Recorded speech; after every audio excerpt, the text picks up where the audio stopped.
ringa roses, pocket. এই দেখ রক্ত, এবার রক্ত। রক্ত বেরোচ্ছে। কি রক্ত রে? রক্ত। আরে সেদিকে ডাকতে হবে।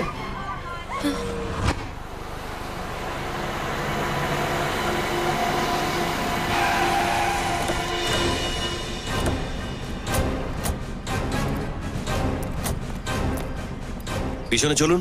এক্সকিউজ মি, চলুন। শুনুন কে ফোন করেছিল? স্যার আমি ফোন করেছিলাম। মাই গড, এত রক্ত! কি হয়েছিল কি? স্যার বাচ্চাটা জোরে আসছিল, সাইকেলের সঙ্গে ধাক্কা লাগলো আর পড়ে গেল। কোথায়? আসুন স্যার, আপনাকে দেখাচ্ছি। স্যার আসুন এদিকে। এদিক থেকে আসছিল বাচ্চাটা? স্যার এদিক থেকে আসছিল। ওকে,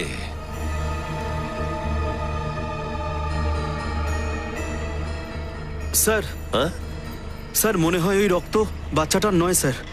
কি রক্ত বাচ্চাটা নয়? না স্যার, ওর শরীরের মধ্যে কোনো আঘাতের চিহ্নই নেই। তাহলে এই রক্ত এলো কোথা থেকে? দেখি বাচ্চা। সরো। বাবু, তুমি ভয় পেও না একদম, হ্যাঁ? তোমার কিচ্ছু হবে না। আমরা সিআইডি থেকে আসছি। হ্যাঁ, এই রক্ত কিভাবে লাগলো এখানে? হ্যাঁ রক্ত, হ্যাঁ রক্ত। স্যার মনে হচ্ছে ও এখনো শকেই রয়েছে, যার জন্য কিছু বলতে পারছে না। স্যার মনে হচ্ছে এই বাচ্চাটা দেখতে পায় না। পঙ্কজ, একটা কাজ করো, বাচ্চাটা ওই দিক থেকে আসছিল না? তুমি ওই দিকটায় যাও আর ওই দিকটায় গিয়ে দেখো যে কোনো অ্যাক্সিডেন্ট হয়েছে কিনা। বিনীত, বাচ্চাটাকে ফরেন্সিক ল্যাবে নিয়ে যাচ্ছি। Yes sir. ডক্টর সালুকেই বলতে পারবেন যে এই রক্তের রহস্যটা কি।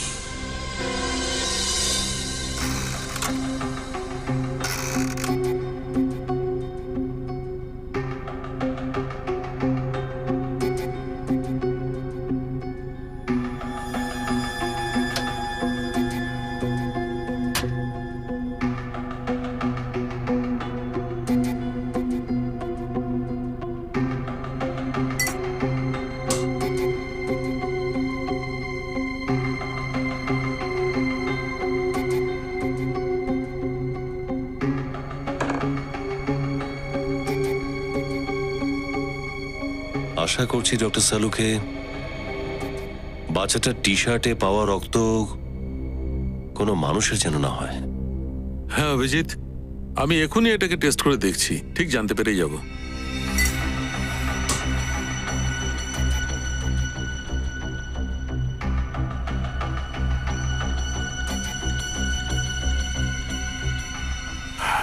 সরি অভিজিৎ, তোমার পছন্দ মতো উত্তর দিতে পারলাম না। ওই শার্টে যে রক্তটা আছে সেটা মানুষেরই রক্ত। মানুষের রক্ত? বাচ্চার নিশ্চয়ই নয় ডক্টর। না, বাচ্চাটা নয়, কারণ বাচ্চাটার কোথাও আঘাত লাগেনি। Thank god. কিন্তু এত রক্ত এলোই বা কোথা থেকে? স্যার, হ্যাঁ সারিকা। স্যার, এই চটিটায় যে কাদা লেগে রয়েছে তাতে রক্ত মিশে রয়েছে, আর তার সাথে ঘাসের টুকরোও রয়েছে। ঘাসের টুকরো? মানে ওই বাচ্চাটা কোনো গার্ডেন থেকে এসেছিল? সেটা এখনই জানা যাবে। সারিকা, টেস্ট করে দেখো। স্যার। স্যার, হ্যাঁ শ্রেয়া? স্যার যেখানে এই বাচ্চাটাকে পাওয়া গেছিল আমি আশেপাশে পুরো খোঁজ নিয়েছি স্যার, কোথাও কোনো দুর্ঘটনা বা অ্যাক্সিডেন্ট ঘটেনি স্যার। হ্যাঁ, পুলিশ স্টেশনে চেক করেছো? হ্যাঁ স্যার, বিগত 15 দিনের মধ্যে কারোর হারিয়ে যাওয়ার কোনো মিসিং ডায়েরি হয়নি। আশ্চর্য। তাহলে এই বাচ্চাটা এলো কোথা থেকে? অভিজিৎ। হ্যাঁ ডক্টর? অভিজিৎ, এই শার্টের ওপর একজনের নয়, তিনজনের রক্ত লেগে আছে। কি? 3 জন লোকের রক্ত? মাই গড, মানে 3 জন লোক আহত হয়েছে নাকি মারা গেছে? অভিজিৎ? হ্যাঁ সারিকা? অভিজিৎ, এই মাটিতে জীবাণু আর কীটনাশক ওষুধ মেশানো রয়েছে। জীবাণু আর কীটনাশক ওষুধ? তার মানে এটা পরিষ্কার যে বাচ্চাটা এরকম কোনো ক্ষেত থেকেই এসেছে। স্যার, স্যার আমরা ওই এলাকায় খোঁজ খবর নিতে গিয়ে কিছু ফার্ম হাউস আর চাষের জমি দেখেছি স্যার। ফার্ম হাউস, হ্যাঁ ঘাসের টুকরো, জীবাণু আর কীটনাশক ঔষধ। ফার্ম হাউস, বাহ সারিকা বাহ, তুমি তো আমাদের কাজটা একদম ইজি করে দিলে। আরে ভাই, শুধু কি সারিকাই আপনার কাজটা সহজ করে দিয়েছে? না মানে এরকম আমি কখন বললাম? কিন্তু আপনি তো এটাও বলেননি যে সালুকেও কিছু করেছে। ডক্টর সালুকে আপনিও না কিউট বাচ্চাদের মতো রাগ করে যান আপনি। কিউট। আচ্ছা সারিকা, এই অভিজিৎ আমার প্রশংসা করছিল না আমার পেছনে লাগছিল? আরে স্যার, আপনিও আরে এ কি? আরে এই সব ব্যাপারে দুজনেই মিলে আছে। স্যার এতগুলো ফার্ম হাউস চেক করলাম, কোনো জায়গা থেকে কিছু খবর পেলাম না। এখান থেকে কিছু পেয়ে গেলেও যেতে পারি।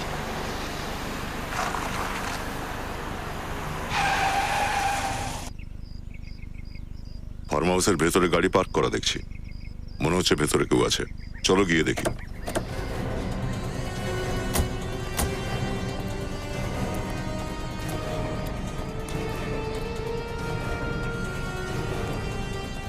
ভেতরে ঢুকে দেখতে হবে।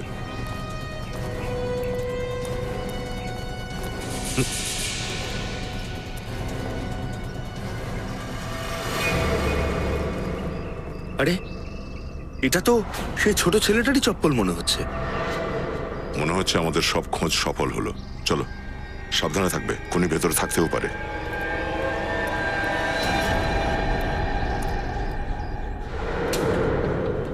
কেউ আছে এখানে? হেল্প মি, অনেক দূর দিয়ে এসেছি। Help me.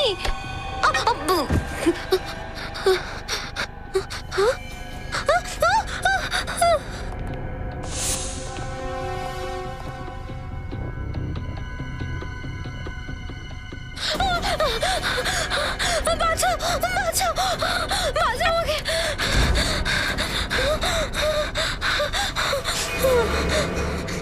মনে হচ্ছে এখানে ভয়ঙ্কর কিছু ঘটেছে। দেখো পুরো বাড়িতে কেউ আছে কিনা। কুইক।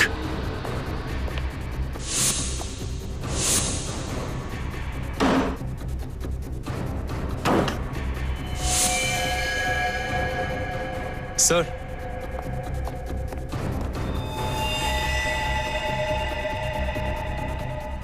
চারটে লাশ একটা বাড়িতে। ফরেন্সিকে খবর দাও।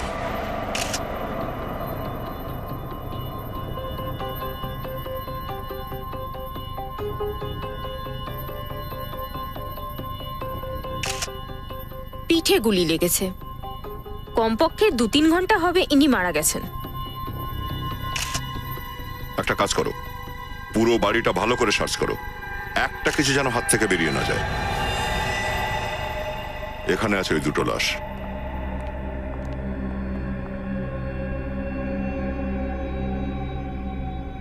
একেও ঠিক বুকে গুলি করা হয়েছে, যেমন ভাবে ঘরের লোকটাকে মারা হয়েছিল।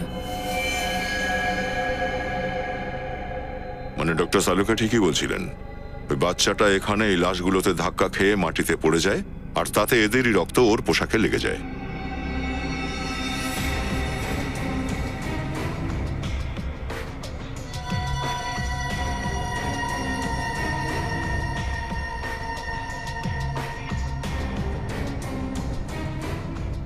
ডক্টর সারিকা, মনে হচ্ছে যে সমস্ত খুন এই বন্দুক দিয়েই হয়েছে, কিন্তু খুনি মার্ডার ওয়েপন এখানেই রেখে চলে গেল কেন?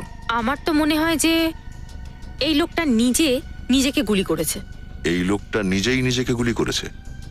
তার মানে আপনি এটা বলতে চাইছেন যে প্রথম এই লোকটা এদের 3 জনকে মেরেছে, আর তারপর নিজেই নিজেকে গুলি করেছে? হয়তো। স্যার সমস্ত ঘরে খুঁজেছি, লকার আলমারি সবকিছু ঠিকঠাক রয়েছে। ঠিকঠাকই আছে, তার মানে চুরির ব্যাপার নয়। স্যার হ্যাঁ, সমস্ত দরজার জানলা একদম ঠিকঠাক আছে। তার মানে খুনি জোর করে এই বাড়ির ভেতরে ঢোকেনি। হতে পারে যে মৃত 4 জনই ওই খুনিকে চিনত, আর এদেরই সঙ্গে ও এখানে এই ফার্ম হাউসে এসেছিল। আরে কি ব্যাপার ডক্টর সালুকে, আজ একেবারে একা। কেন, তোমার অসুবিধা হচ্ছে? ল্যাবটা ভালো লাগছে না, ফাঁকা ফাঁকা লাগছে। আসলে সারিকা নেই তো তাই।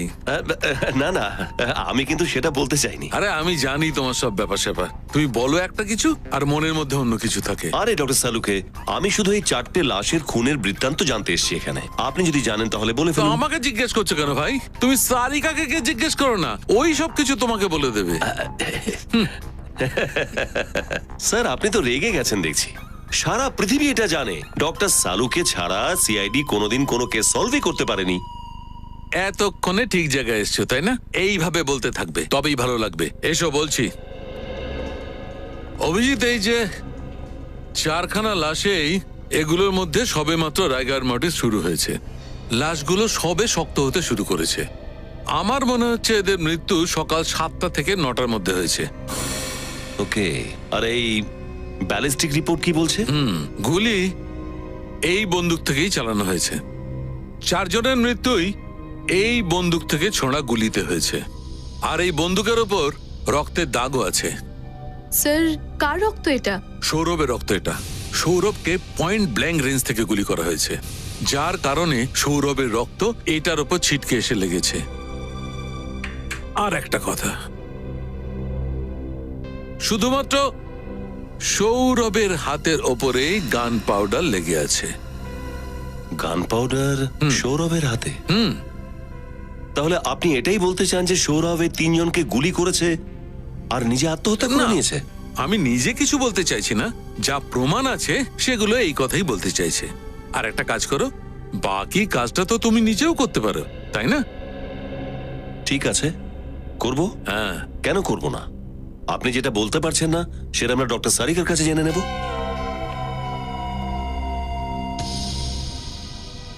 রবি, এই মেয়েটার কাছ থেকে যে গানটা পেয়েছো, ওটার ব্যাপারে কি জানতে পারলে? কার গান ছিল ওটা? ওই গানটা এর নামে রেজিস্টার্ড ছিল।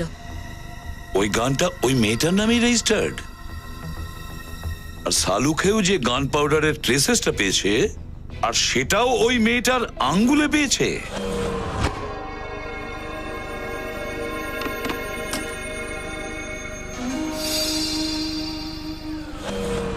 স্যার, ইনি আনন্দর বোন নিশা। আসুন। আসুন নিশা দেবী। দেখুন, আমরা আনন্দ আর ওর বন্ধুর ব্যাপারে কিছু জানতে চাই, যাতে আমরা এই কেসটা সলভ করতে পারি। স্যার, ওরা সবাই কলেজের বন্ধু, আর অনেক বছর পর ওদের দেখা হওয়ার কথা ছিল। সেই জন্য ওরা প্ল্যান করেছিল যে সৌরভের ফার্ম হাউসে যাবে। নিশা দেবী, আপনি শেষবার আনন্দর সাথে কখন কথা বলেছিলেন? আনন্দর সাথে আমার এই তো 1 সপ্তাহ আগেই কথা হয়েছিল। কিন্তু হ্যাঁ, যশ 2 দিন আগে আমায় কল করেছিল। ওই আমাকে বলে যে ওরা ফার্ম হাউসে একটা পার্টি করবে। ইয়াশ? এই ইয়াশটা আবার কে? স্যার, যশও ওদের বন্ধু। আনন্দ, যশ সকলে মিলে ওই দিন ফার্ম হাউসে গেছিল।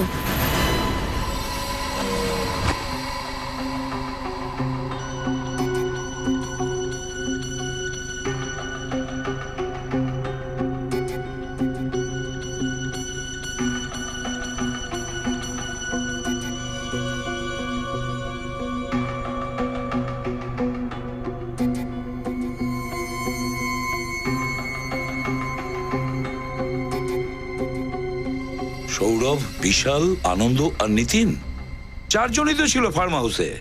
4 নয় স্যার, 5 জন। 5 মানে? যশও তো ছিল স্যার। ও ওদের সাথে ছিল? কিন্তু স্যার, ফার্ম হাউসে আমরা তো শুধু 4টে লাশ পেয়েছি। সেটাই তো। স্যার, তাহলে যশ কোথায় গেল? শুধু তাই নয় স্যার, ও কারোর সঙ্গে কন্ট্যাক্ট করার চেষ্টা করেনি কেন? ইয়াশের টেলিফোন নাম্বার আছে তো তোমার কাছে? বাড়ির বা কোনো সেলফোন নাম্বার? হ্যাঁ স্যার।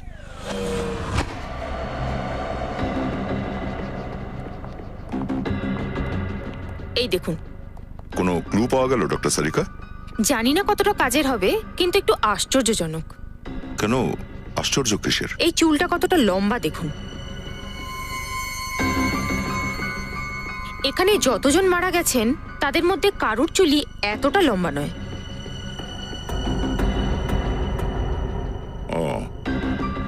তার মানে এই 4 জন ছাড়াও অন্য আরো কেউ ছিল, হয়তো কোনো মহিলা।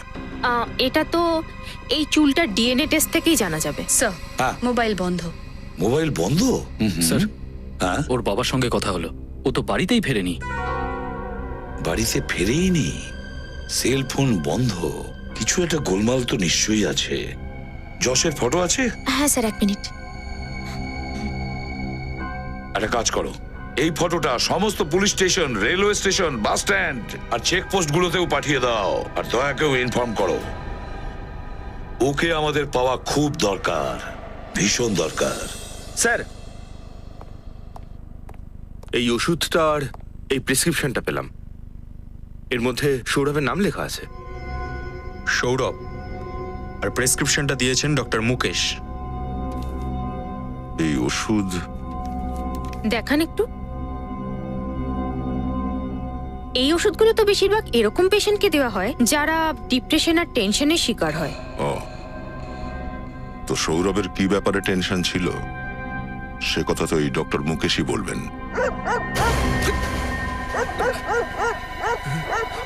এ তো কুকুর চেঁচাচ্ছে মনে হয়, পেছনের দিক থেকে আসছে। একটু গিয়ে দেখো তো কি হয়েছে ওখানে।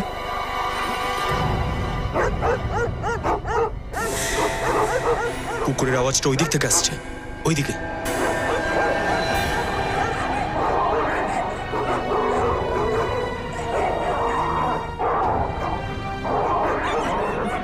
আরে বাপরে, ও অনেকগুলো কুকুর তো। হ্যাঁ ফ্রেডি, কিন্তু ভয় পাওয়ার কিছু নেই। কেন? ওখানে কিছু আছে, চলো গিয়ে দেখা যাক।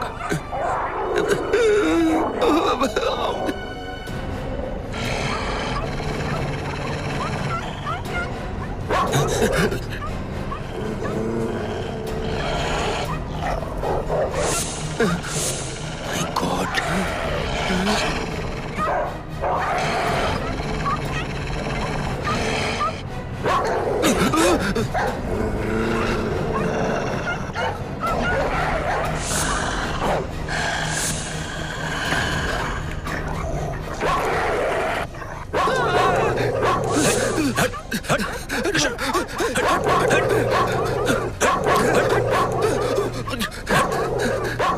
ফ্রেডি, ফ্রেডি সামনে, এরা এইভাবে মানবে না।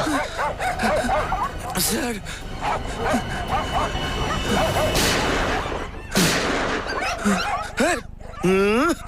আমার সাথে পাঙ্গা?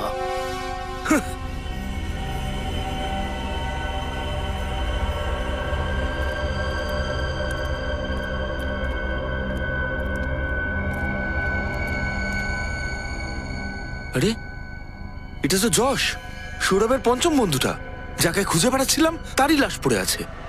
হ্যাঁ ফ্রেডি, আমরা ভেবেছিলাম যে এই যশ নিজের বন্ধুদের খুন করে পালিয়েছে, কিন্তু ও তো নিজের প্রাণ বাঁচানোর জন্য পালাচ্ছিল। আপনার সেরকম মনে হচ্ছে কেন? এই দেখো ফ্রেডি, এই ওর পিঠে এইখানে পেছন থেকে গুলি মারা হয়েছে, আর আরেকটা গুলি এইখানে কিডনির সামনে। কিন্তু একটা কথা কিছুতেই মাথায় ঢুকছে না, এই সমস্ত খুনগুলো করছেটা কে? স্যার আসুন।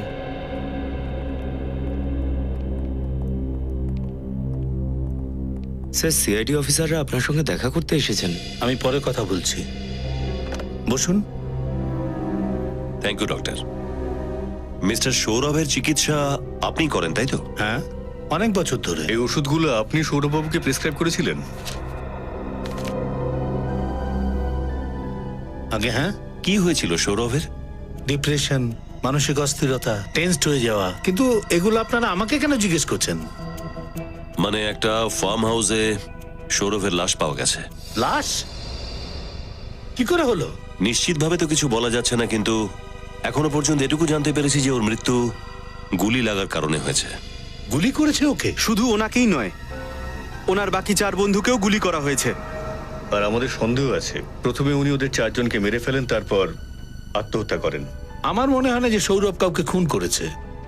আমি অনেক বছর ধরে ওর চিকিৎসা করছি, এখনো অনেকটাই ভালো হয়ে গেছে। কিন্তু পুরোপুরি তো সুস্থ হয়নি না? কিন্তু ওর এমন কোনো অসুখ ছিল না যে যে সেই রোগের জন্য ও কাউকে খুন করে দেবে। আর ওর ওষুধেরও কোনো সাইড এফেক্ট ছিল না। কিন্তু স্যার, ওটা তো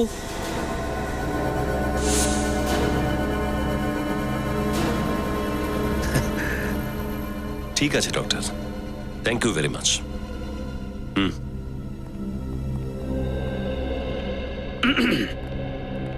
হাঁটতে যাবে না? হ্যাঁ চলুন।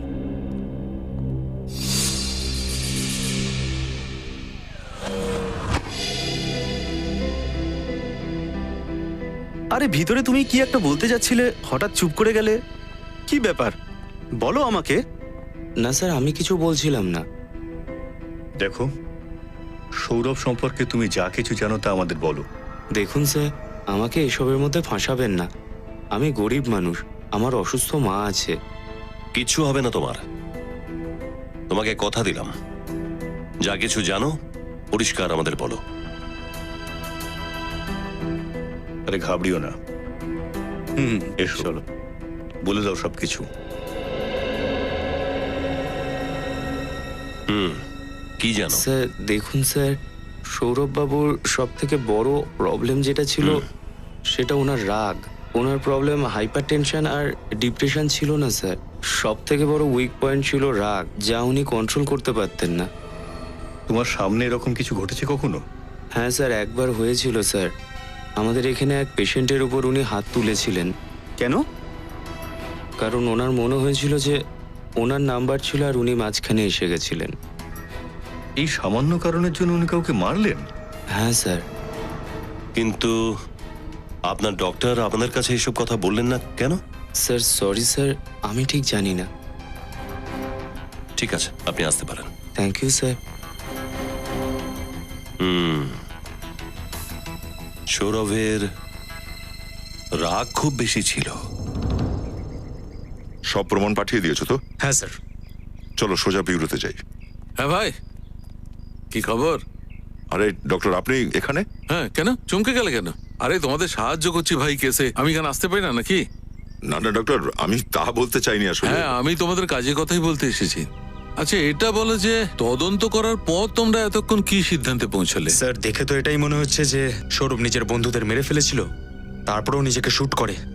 মাত্র কয়েক ঘন্টায় কেস সলভ করে দিলাম আমরা। আর কয়েক মিনিটের মধ্যেই তোমরা বোকা বনে গেছো। কি বলতে চাইছেন আপনি? আমি যেটা বলতে চাইছি দয়া, সেটা তোমাদের ওখানে গিয়ে দেখাবো। এসো আমার সঙ্গে।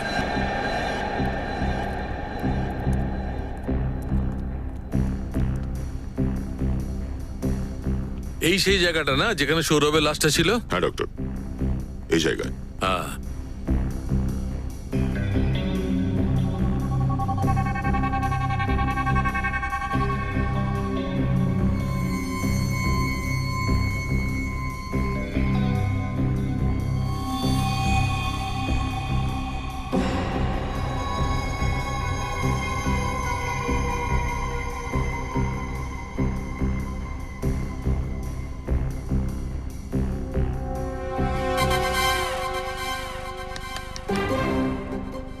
সৌরভ হয়ে যাও। এই তার মানে আমি মরে যাব? ডক্টর সালুকে, আমি এত তাড়াতাড়ি মরতে চাই না। আরে ভাই, সব সময় উল্টোটাই ভাবে কেন? আমি তোমাকে মরে যেতে বলছি না ফ্রেডি, আমি শুধু এইটা বলছি, এই সোফার ওপর যেমন ভাবে সৌরভের লাশটা পাওয়া গেছিল সেইভাবে গিয়ে বসে পড়ো। হ্যাঁ। সৌরভ বসেছিল না, শুয়েছিল। শুয়েছিল তো ঠিক আছে, তুমি শুয়েই পড়ো।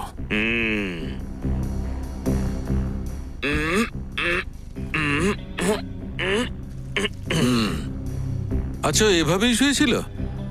এই পাটা এরকম উপরে? হ্যাঁ। আর ঘাটটা এরকম পেছনে? হ্যাঁ, এভাবেই ছিল। ও আচ্ছা দয়া, যদি কোনো মানুষ নিজেই নিজেকে গুলি করে তাহলে খুব স্বাভাবিকভাবেই তাকে একটু সামনের দিকে ঝুঁকতে হবে। ফ্রেডি, সামনের দিকে ঝোঁকো। আরে কি ঝামেলায় ফেললেন বলুন তো আমাকে। আরে ঝামেলার কিছু নেই, বলছি তো একটু সামনের দিকে ঝোঁকো। কিভাবে ঝুঁকবো? আটকে যাবো তো। আরে পাটা নিচে করো না ভাই, এইভাবে এইভাবে, এই তো। আর সৌরভ নিজেকে যেমন করে গুলি করেছিল সেইভাবে গুলি করো। বাঁ হাত দিয়ে নয়, ডান হাত দিয়ে। সৌরভ বাঁ হাতি ছিল না, সৌরভ ডান হাতি ছিল। ও ডান হাতে ছিল সেটা আপনি কি করে জানলেন? দয়া, আমি সৌরভের গ্লাসটা খুব ভালো করে চেক করেছিলাম, তাতে যতগুলো ফিঙ্গারপ্রিন্ট আছে সৌরভের সব ডান হাতের। এই জন্যই আমি বলছি যে সৌরভ রাইট হ্যান্ডেড ছিল। এইভাবে কোনো লোক যখন নিজেকেই নিজে গুলি করবে, বিশেষ করে এইভাবে বসে, তাহলে খুলি ফুটো করে রক্তে ছিটে যাবে ওইখানে, ওই দিকে, ওপরের দিকে। কিন্তু এখানে তো রক্তের ছিটে নেই, রক্তের ছিটেছে ওইখানে পেছনের দিকে। সেটা তখনই যেতে পারে যখন লোকটা এইভাবে শুয়ে থাকবে আর তাকে এইখান দিয়ে গুলি করা হবে। পাটা তোলো। সৌরভের লাশটা এইভাবে পড়েছিল। আর দয়া, আমি কিন্তু সারা জীবনে কোনো ব্যক্তিকে এইভাবে শুয়ে নিজেকে গুলি করতে দেখিনি। তার মানে দাঁড়াচ্ছে সৌরভ আত্মহত্যা করেইনি, ওকেও খুনই করা হয়েছে। একদম ঠিক, সৌরভকে খুন করাই হয়েছে। আর কেউ ওকে ঠিক তখনই গুলি করেছিল যখন সৌরভ ঠিক এইভাবে পা তুলে শুয়েছিল।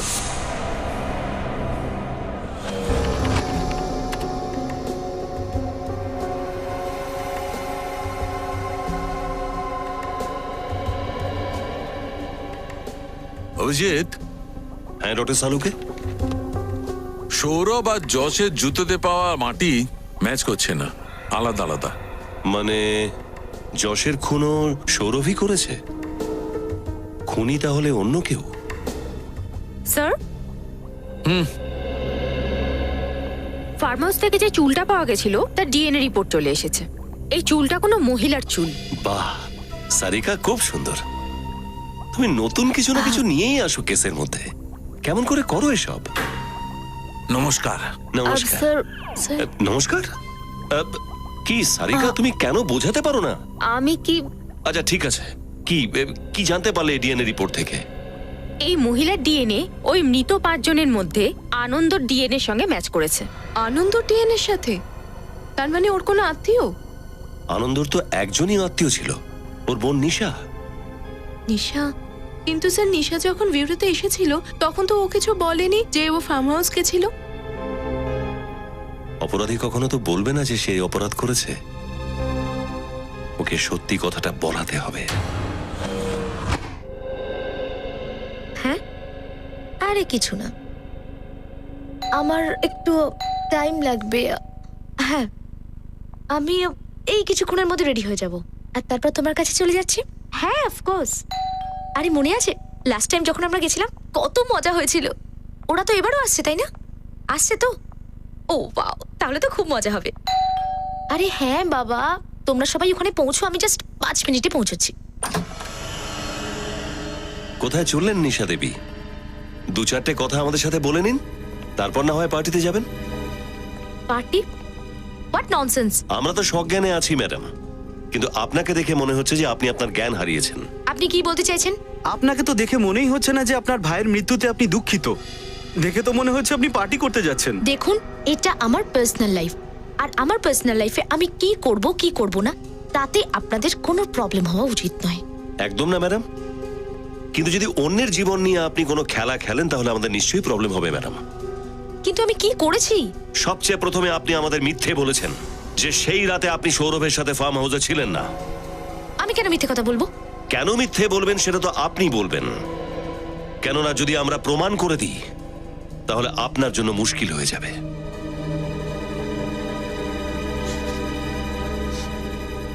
বলুন বলুন বলুন, নিশ্চিন্তে বলুন।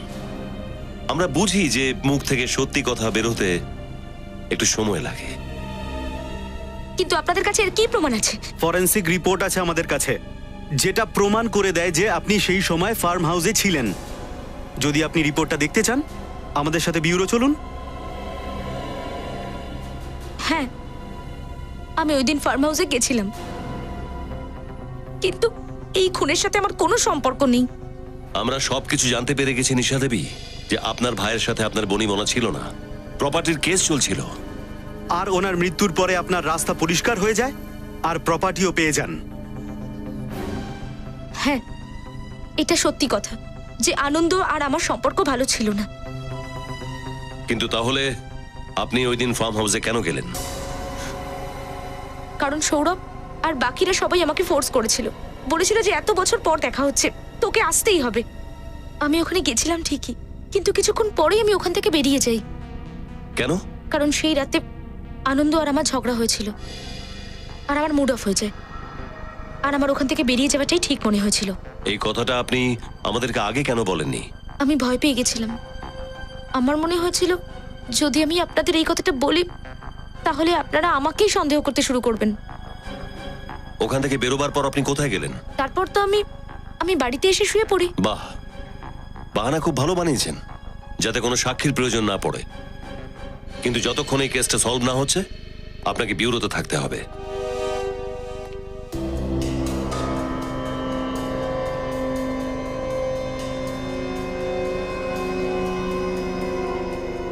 ও সারিকা, হ্যাঁ স্যার। এই দেখো। রক্তের ছিটে না স্যার। না না সারিকা, এটা রক্তের ছিটে নয়, এটা ওপর থেকে পড়া রক্তের ফোঁটা। মানে?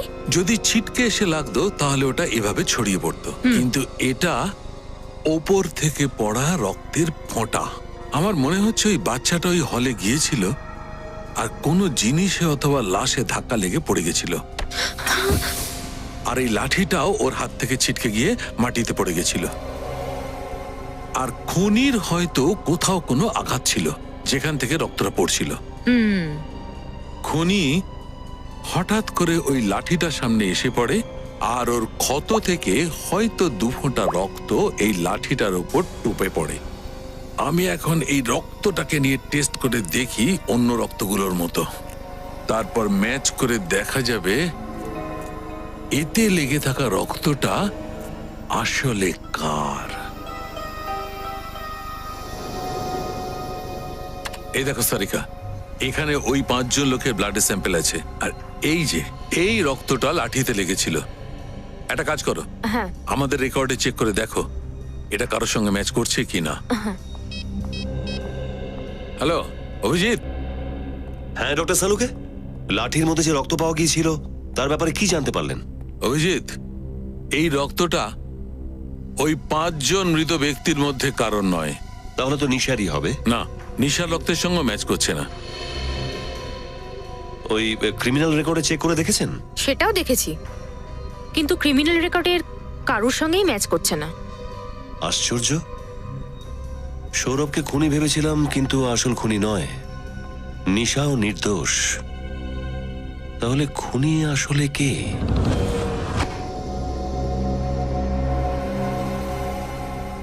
দয়া, একটা কথা পরিষ্কার, এই 5 জনের মধ্যে কেউই কাউকে এরা মারেনি, আর কেউ আত্মহত্যাও করেনি।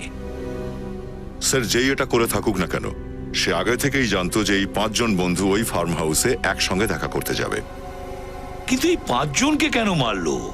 5 জনকে কেন মারলো? এমন কি শত্রুতা ছিল? স্যার, এরা 5 জন কলেজের সময় থেকেই বন্ধু ছিল স্যার। তার মানে যাই ঘটুক কলেজে ঘটেছিল। কিন্তু এখন তো এই 5 জনের মৃত্যুতে সেই রহস্যটাও চাপা পড়ে গেল। স্যার, সৌরভের বাবা মা। নমস্কার, ক্ষমা করবেন আমাদের, আমরা আপনাদের একটু কষ্ট দিলাম। কতটা হলো যে আপনাদের ছেলের খুনিকে ধরতে গেলে আপনাদের কিছু সাহায্য দরকার। আচ্ছা, আপনাদের ছেলের কারোর সাথে কোনো ঝগড়া ছিল? কারোর সঙ্গে কোনো শত্রুতা? না না, শত্রুতার তো কোনো প্রশ্নই ওঠে না। ও তো খুব শান্ত স্বভাবের ছিল, কারোর সাথে বেশি কথা পর্যন্ত বলতো না। আচ্ছা, এটা বলুন যে আপনার ছেলে সৌরভ ডক্টর মুকেশের কাছে ট্রিটমেন্ট করাতে যেত? আগে হ্যাঁ। কিন্তু কেন? নিজের খিটখিটেমি, টেনশন আর ঘুম না আসা এইসবের জন্যে। কিন্তু ছোটবেলা থেকে ও এরকম ছিল না স্যার, আমার এখনো মনে আছে। সেটা কলেজের শেষ দিনের পার্টির রাত ছিল, ব্যাস সেই রাত থেকে এরকম হয়ে গেছে। কি হয়েছিল ওই রাতে? জানি না স্যার, ব্যাস পার্টি থেকে ফিরলো আর সোজা ওর নিজের ঘরে চলে গেল। 3 দিন ধরে বাইরে আসেনি, না কিছু খেয়েছে না পান করেছে, কিচ্ছু না স্যার, কিচ্ছু না। সেই জন্য আমরা ডক্টর মুকেশের সাহায্য নিই। ওনার সাথে আমাদের পারিবারিক সম্পর্ক। পরেও ধীরে ধীরে ঠিক হয়ে যাচ্ছিল। এই সব কিছুই ওর কলেজের বন্ধুদের জন্য হয়েছে। আমি ওকে বারণও করেছিলাম, ও আমার কথাও শুনেছিল। ওদের সাথে যোগাযোগও বন্ধ করে দেয়। তো তাহলে ও ওদের সাথে ফার্ম হাউসে কেন গেছিল? ওর বন্ধু আনন্দের ফোন এসেছিল, বলল 2 বছর হয়ে গেল দেখা হয়নি, তাই এসো। আর ও চলে গেল, কিন্তু তারপর আর ফিরে আসেনি স্যার, ফিরে আসেনি। পুরবি, ওনাদের একটু ছেড়ে দিয়েছো। দেখবেন স্যার, এই 5 জনের সঙ্গে যা ঘটেছে ওই ফার্ম হাউসে, তার সঙ্গে সম্পর্ক কলেজের ওই শেষ দিনের পার্টির অবশ্যই আছে স্যার। হ্যাঁ দয়া, এই জন্যই এ সমস্ত হয়েছে। দয়া, খবর নিতে হবে এই 5 জনের ব্যাপারে, খবর নিতে হবে এদের অতীত জীবনের ব্যাপারে। তখনই জানা যাবে কি হয়েছিল সেই রাতে। স্যার, অজিতের সঙ্গে ফোনে অনেকক্ষণ কথা হয়েছিল। ও বলছিল যে ও হালকা নীল রঙের টি শার্ট পরে এখানে জগিং করবে, আর এখানে যে দোকানটা আছে তার সামনেও দেখা করবে। কাউকে তো দেখতে পাচ্ছি না স্যার এখানে। চলো দেখি। এই যে সামনে আসছে যে নীল শার্ট পরা, এই হয়তো অজিত।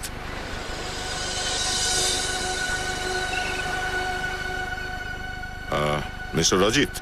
হ্যাঁ বলুন, আপনারা তো সিআইডি থেকে না? হ্যাঁ হ্যাঁ স্যার, বলুন আপনাদের কি সাহায্য করতে পারি। আমরা এই 5 জনের অতীত সম্পর্কে কিছু জানতে চাই, সেজন্যই আপনার সঙ্গে দেখা করতে এসেছি। হ্যাঁ, এরা আমার কলেজেই পড়তো, সেম ব্যাচ। এদের মধ্যে সৌরভকে খুব ভালো মতো চিনি। বলুন স্যার, কি হয়েছে? এরা 5 জনেই খুন হয়েছে। খুন? 5 জনের একসঙ্গে? আপনি তো নিশ্চয়ই এদের ভালো করেই চিনতেন, তো আপনি কি বলতে পারবেন যে কলেজের শেষ দিনে যে পার্টিটা হয়েছিল সেখানে কি হয়েছিল এক্স্যাক্টলি? ওই রাতে এরা 5 জনই তো ঝামেলা করেছিল। এরা মদ খেয়ে গালিগালাজ করেছিল আর কলেজের লাইট আর কাঁচ ভেঙে দিয়েছিল, তাই ওদের সবাইকে ক্যাম্পাস থেকে বের করে দেওয়া হয়েছিল। তো ক্যাম্পাস থেকে বের করে দেওয়ার পর এরা 5 জন কোথায় গিয়েছিল, কিছু কি জানেন? স্যার, এটা তো আমি বলতে পারবো না, কিন্তু এরা সবাই রাগে চিৎকার করে বলছিল যে আমরা এই নোংরা পার্টিতে থাকতে চাই না, আমরা সৌরভের ফার্ম হাউসে যাচ্ছি, ওখানে গিয়েই পার্টি করব। হয়তো ওরা ওখানেই গিয়েছিল। ঠিক আছে, আপনার ইনফরমেশনের জন্য অনেক অনেক ধন্যবাদ। Thank you. Welcome sir. সে রাত্রে ওই 5 জন বন্ধু একসাথে সৌরভের ফার্ম হাউসে গিয়েছিল, আর এরা মাত্রাতিরিক্ত মদ খেয়েছিল। সেদিন ফার্ম হাউস যাওয়ার রাস্তায় নিশ্চয়ই কিছু ঘটেছিল, যার কারণে সৌরভ মানসিক আঘাত পেয়েছিল। খোঁজ করতে হবে যে হয়েছিল কি সেই রাতে।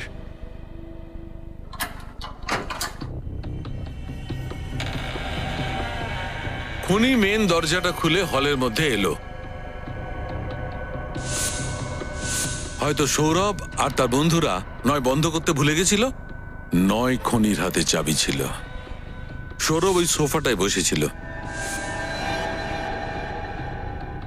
খুনি সৌরভের কাছে এলো, ও সৌরভের হাতের মধ্যে বন্দুকটা ধরিয়ে দিল, আর সৌরভের নিজের হাত দিয়েই ট্রিগারটা টিপে দিল, যাতে করে গান পাউডারের চিহ্নটা সৌরভের হাতে চলে আসে।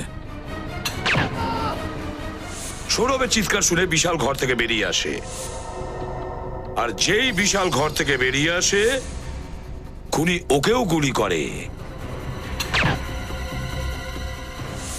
বিশালের গুলি লাগবার পর আনন্দ আর নিতিন হলে আসে। আমাকে মেরো না, আমাকে মেরো না। খুনি আনন্দকে পালাবার কোনো সুযোগ দেয় না আর ওর বুকে গুলি করে। পালানোর সুযোগ পেতেই নিতিন দরজার দিকে দৌড়য়। যেই ও দৌড়য়, খুনি ওকেও গুলি করে ওর পিঠে। যশ ফার্ম হাউস থেকে বেরিয়ে জঙ্গলের দিকে পালাচ্ছিল। খুনি ওর পিছনে ফলো করতে করতে ওর পিঠে আর হাঁটুতে গুলি করে। খুনি আবার ফার্ম হাউসে ফিরে এলো, আর ও নিজের বন্দুকটা সৌরভের হাতে রেখে দিল। আর যখন বাচ্চাটা ফার্ম হাউসে আসে তখন এই লাশে ধাক্কা খেয়ে পড়ে গিয়ে থাকবে। তখন এই 3 জনের রক্ত ওর শার্টে লেগে যায়, আর ভয় পেয়ে বাচ্চাটা এখান থেকে পালিয়ে যায়। অভিজিৎ, জঙ্গলে যেখানে আমরা ইয়াসের লাশ পেয়েছি, আবার ওখানে গিয়ে ভালো করে চেক করো, খুব ভালো করে চেক করো। কোনো না কোনো সূত্র আছে যেটা আমাদের নজর এড়িয়ে গেছে। ফার্ম হাউস শহর থেকে অনেক দূরে, পায়ে হেঁটে আসেনি নিশ্চয়ই খুনিটা। স্যার, এটাই সেই জায়গাটা যেখান থেকে আমরা যশের লাশটা পেয়েছিলাম স্যার, এই এখান থেকে। একটা কাজ করি, এসো আশেপাশে ভালো করে খুঁজে দেখি, কিছু না কিছু তো নিশ্চয়ই পাওয়া যাবে। দেখো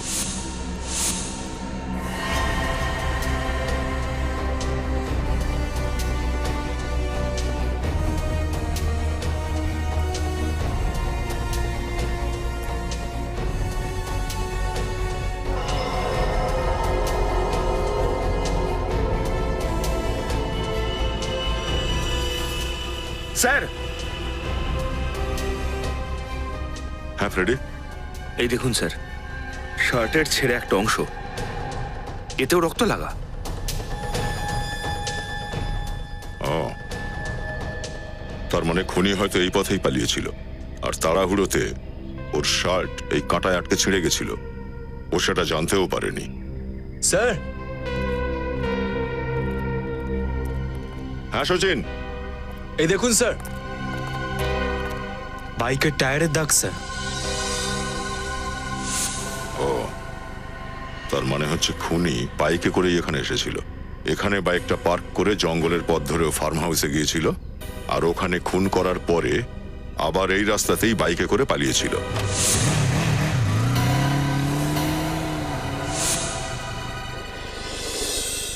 ওকে।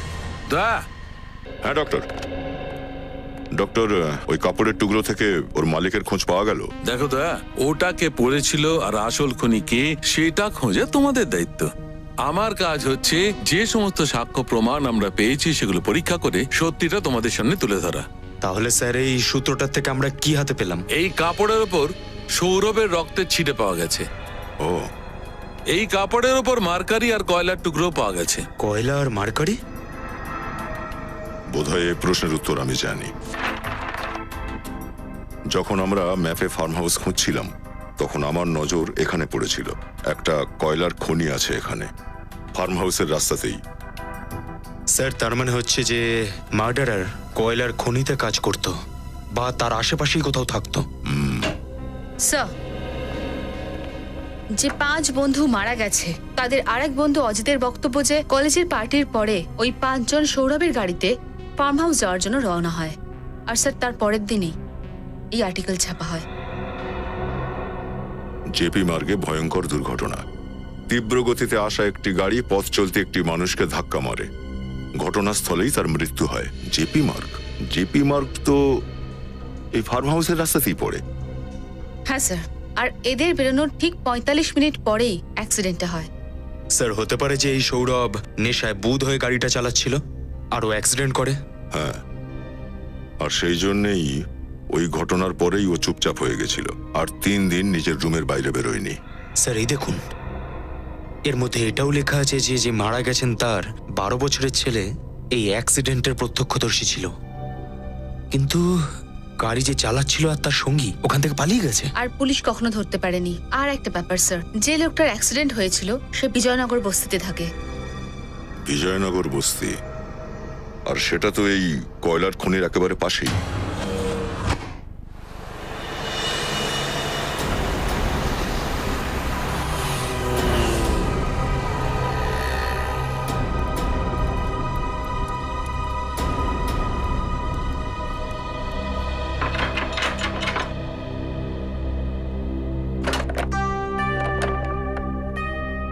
কার সাথে দেখা করতে চান?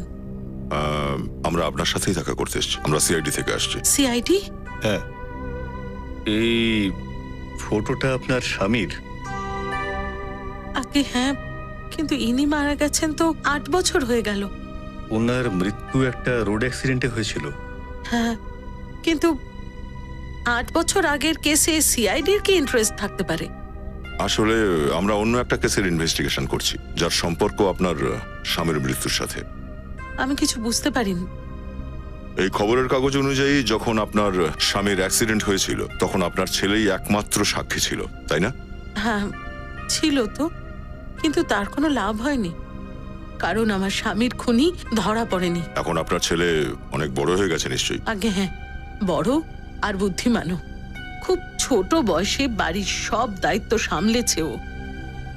আপনার ছেলে এখন বাড়িতে নেই? আগে না, বাইরে গেছে কোনো কাছে, এসে পড়বে হয়তো। কেন?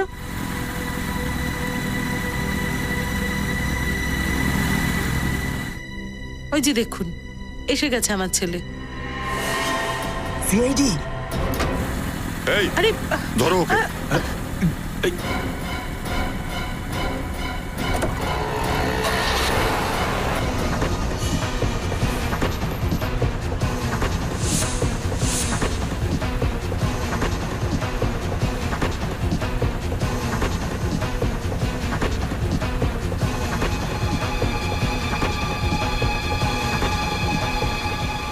পালিয়ে যাবে কোথায়?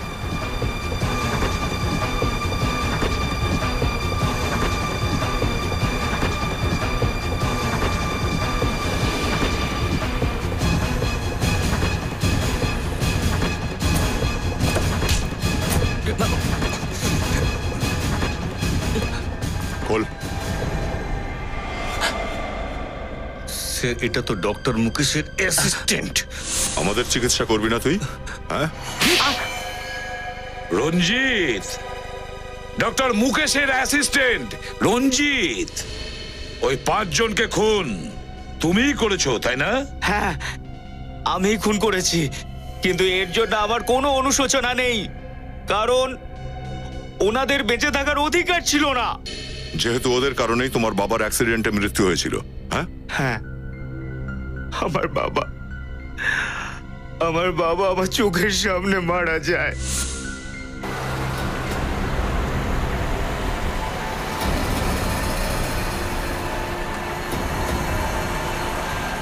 সরে যা!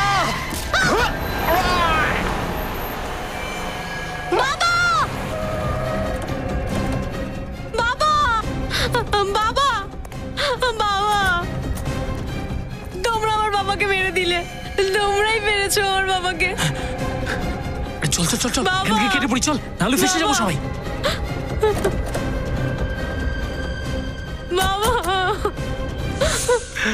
আমি ওনাকে বাঁচাতেও পারিনি, কিন্তু ওই 5 জন বাঁচাতে পারতো। ওই 5 জন গাড়ি থেকে নিচে নামে, আবার বাবাকে ছটফট করতে দেখে, হসপিটালে নিয়ে যাওয়ার বদলে আবার গাড়িতে বসে পালিয়ে যায়। আর এত বছর পরেও ওদের মুখগুলো ভোলনি, তাই না? একজনের মুখ আমার মনে গেঁথে ছিল। আর হঠাৎ একদিন সৌরভ আমার সামনে চলে আসে।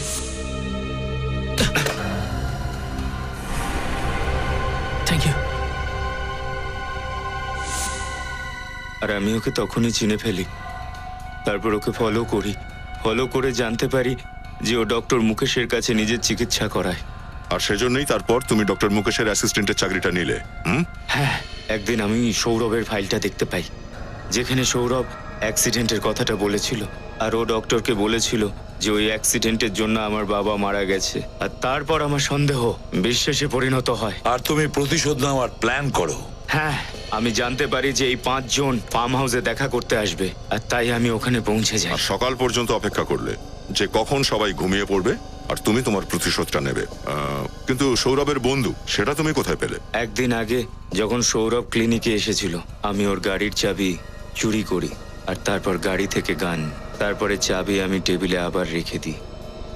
সবকিছু প্ল্যান মাফিকই চলছিল, তবু আপনারা জানতে পেরে গেলেন। তুমি কি ভাবলে খুব সহজ সিআইডিদের বোকা বানানো? ওই 5-5টা লোককে খুন করে ফেলার পরেও তোমার কোনো অনুতাপ নেই। আমার বাবাকে মারার পর ওদের কোনো অনুতাপ হয়েছিল?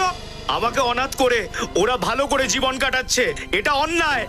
আমি ন্যায় চেয়েছিলাম, ন্যায়। তোমার বাবার সঙ্গে যেটা ঘটেছে সেটা নিশ্চয়ই অন্যায়, আমি দুঃখিত, কিন্তু কারো প্রাণ নেওয়ার কোনো অধিকার তোমার নেই। আইনটাকে তুমি তোমার নিজের হাতে নিয়েছিলে। তুমি 5টা লোককে খুন করেছো, এখন তো তোমার ফাঁসি হবে, ফাঁসি।